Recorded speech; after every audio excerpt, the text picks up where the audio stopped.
Assalamu alaikum, greetings of peace. This is an important message about the respect of our Prophet Muhammad sallallahu alaihi wasallam. As the worthy Prophet, last Prophet of Allah subhanahu wa ta'ala, he deserves all the utmost respect a human can imagine. He was the best of human beings, he was a mercy to mankind, and he was sent down to all mankind, not just Muslims. So we need to remember that. Then we need to understand his value and his respect for Muslims themselves. So we need to actually understand that our freedom of speech, freedom of expression, and freedom of stating the facts that we believe in are okay. But also important it is to understand that we are not hurting the emotions, the sentiments of fellow human beings and fellow countrymen or the human beings of our big, large human family. But I also would like to address to Muslims about how important it is to respect the Prophet themselves. By showing our emotions the way he taught us, by expressing our anger and our frustration the way he taught us, but also to protest in all means possible other than violence, to express our dismay, our disappointment, and our concern about how people should respect, if not believing in Prophet Muhammad sallallahu alaihi wasallam, people should at least respect not to hurt Muslim sentiments about him. Having said that, I would like to address my um, post here with Muslims who actually do not follow the Prophet Muhammad sallallahu alaihi wasallam's footsteps. He taught us how to live our life, how to live his legacy, and how to actually become a better Muslim by following his footsteps. Kindness, the mercy, the respect, the companionship, the love, and the honesty that we are actually losing as an ummah, because the ummah of Prophet Muhammad sallallahu alaihi wasallam can never be disunited, disengaged, disconnected, and we all are. So we need to actually understand and review our faith, and we need to actually renew our faith by understanding what Prophet Muhammad sallallahu alaihi wasallam taught us.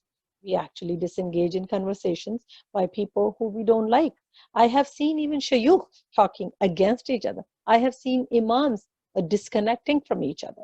I have imams disconnected from each other by simple beliefs, by simple ideologies, by simple principles, or even personal opinions. This is not the right way to show people how Muslims can lead the society in a better way, because Islam has been bestowed upon them. Islam is not our property. Islam has been a blessing on us, and we need to show the community how we are connected, we are united, and we are not disengaged from our own brothers and sisters. So I would like to call out on all people who are in leadership positions. I would like to ask them, why are we disunited? Why are we disconnected? One school of thought doesn't connect with the other. One school of thought calls either each other's name and the other people's name. So this is not the right way. This is not what the Prophet taught us. And that actually also confuses the common people, the common Muslims, the allies of the Muslims. So we need to actually understand what we're doing, why we are doing it, and how can we fix it. And this is the only way that we show the utmost respect that our Prophet Muhammad sallallahu alaihi wasallam deserves as the mercy to mankind. If you're not united ourselves, if you're not connected ourselves by heart, how would we respect each other? How would we respect the teachings of the Prophet Muhammad sallallahu alaihi wasallam? And how do we actually learn to respect our brothers and sisters following the legacy of Prophet Muhammad sallallahu alaihi wasallam? And I would also like to talk to you about the connection, the partnership, the collaboration, the cohesion between different imams, shayukh, community leaders. We actually differ from each other. We actually disrespect each other on the basis of political party we are engaged with. Political parties are not our friends. They're actually dependent on us, utilizing us. So we need to understand that we actually have to introduce our community, Muslim community, into each political party we are affiliated, not the other way around. Do not introduce the party in your community. Do not fight each other on the basis of party affiliations. Do not disrespect or hate each other on the basis of party affiliation. Introduce the party in the community is the wrong way to do it. introduce your community in the parties of people who actually hate Muslims, who actually discriminate Muslims, who actually do not like Muslims, who actually try to come up with crazy ideas against Muslim because of the misconceptions, because of us being mum or quiet or being his master's voice, are are guided, are actually connected to Muslims and understand what Islam brings to them. Islam is just not peace. It's a complete way of life. It's not a box of ritual, it's a complete way of life that covers every single domain of our life. And people should understand. Do not follow this mantra saying Islam is peace, Islam is peace, Islam is peace. That's not the reality. Islam is a complete way of life.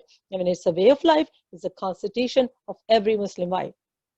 It also includes the law that we call the Sharia law. Every Muslim follows the Sharia in their life, are also following the law of the land they live in.